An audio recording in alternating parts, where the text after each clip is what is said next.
Salut à tous, le journal du foot de ce mardi 12 janvier.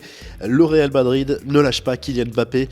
Malgré le contexte économique compliqué par la crise du Covid, le club merengue élabore bien un plan pour attirer le champion du monde dès l'été prochain, selon AS. Cela reste l'objectif numéro 1 du Real et de Zidane.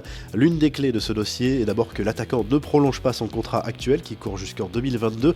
Dans cette situation, le quotidien sportif explique que la somme de 150 à 200 millions d'euros pourrait suffire pour convaincre les dirigeants parisiens. Pour financer l'opération, le club va devoir vendre Isco, Ceballos, Bale, Jovic, Marcelo ou encore Diaz pourrait permettre de récupérer entre 100 et 150 millions d'euros.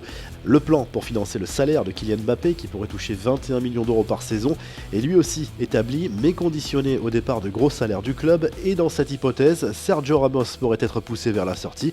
Selon AS, le coût engendré par le transfert et le salaire serait amorti chaque année, puisque le Real table sur le retour des recettes liées au public la saison prochaine. Elles sont estimées à 800 millions d'euros. Les autres infos et rumeurs du mercato, l'AC Milan est sur le point de trouver un accord avec Gianluigi Donnarumma. Libre en juin prochain, le gardien Nerazzurri pourrait rapidement prolonger son contrat, selon les informations de la Gazzetta dello Sport. Le quotidien sportif italien détaille les jolis bonus liés à un éventuel titre de champion ou une qualification en Ligue des Champions. Des nouvelles d'Arsène Wenger, dont le nom a été évoqué en Angleterre pour un éventuel retour sur le banc d'Arsenal, en grande difficulté cette saison en Première Ligue. Sur BFM Business, le technicien français a exclu l'hypothèse d'un comeback chez les Gunners. L'ancien coach emblématique du club londonien, parti en 2018, ne compte pas revenir sur les terrains. Et une fois n'est pas coutume, on prend la direction du Japon pour évoquer l'incroyable carrière de Kazuyoshi Miura. Pas question de raccrocher les crampons. À bientôt 54 ans, le japonais, plus vieux joueur professionnel au monde, a prolongé son contrat avec le Yokohama Football Club. Vous pouvez suivre l'actu Mercato en direct sur notre site Top Mercato et les applis. Et si Karim Benzema revenait en équipe de France, le scénario paraît improbable, sauf si la fédération française change de président. Sur RMC, Michel Moulin, candidat à la succession de Noël Le Graët, a évoqué la situation de l'attaquant du Real Madrid, écarté de l'équipe de France depuis 2015. Il assure que lui ferait tout pour que Benzema revienne chez les Bleus et plaide pour une réunion entre le joueur et Didier Deschamps. L'élection pour la présidence de la FFF est prévue en mars prochain, ce qui laisse une porte ouverte pour l'Euro cet été. Le Barça accumule les dettes et Lionel Messi y est pour beaucoup. Comme l'explique la Vanguardia, le Covid-19 n'est qu'un facteur aggravant de la crise économique qui touche le club Blaugrana, qui croule depuis plusieurs années sous le poids de sa masse salariale, la plus élevée pour un club de sport. Les efforts consentis pour conserver Lionel Messi chaque année pèsent très lourd.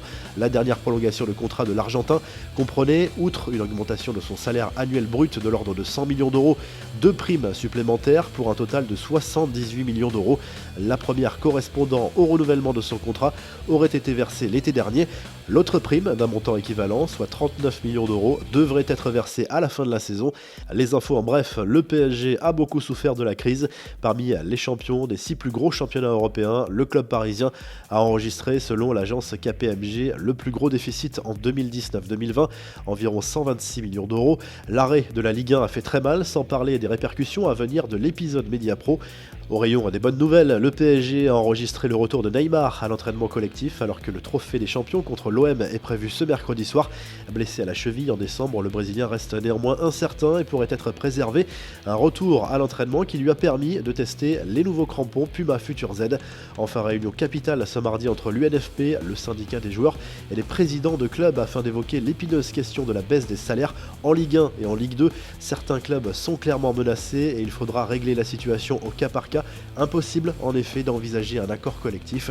La revue de presse France Football propose un focus sur 50 rencontres mythiques de l'histoire du football, de France-Allemagne 82 à France-Argentine 2018, en passant par OM Milan AC 93 ou encore le fameux Barça-PSG de 2017, la fameuse remontada. En Espagne, le journal Sport se penche surtout sur la Supercoupe d'Espagne qui débute mercredi soir avec une nouvelle formule cette année à 4 équipes. Le club catalan affrontera la Real Sociedad en demi-finale. Le Real sera opposé à l'Athletic Bilbao jeudi soir. Le journal catalan est plutôt optimiste en vue de la dynamique actuelle des Blaugrana. Et en Italie, le Corriere dello Sport évoque déjà les prochaines grosses affiches de la Serie A. Le derby Lazio-AS Roma vendredi soir en ouverture de la 18e journée. Le choc Inter-Juve dimanche est déjà très attendu. Si le journal du foot vous a plu, n'hésitez pas à vous abonner et à liker la vidéo. Et à très vite pour un nouveau journal du foot.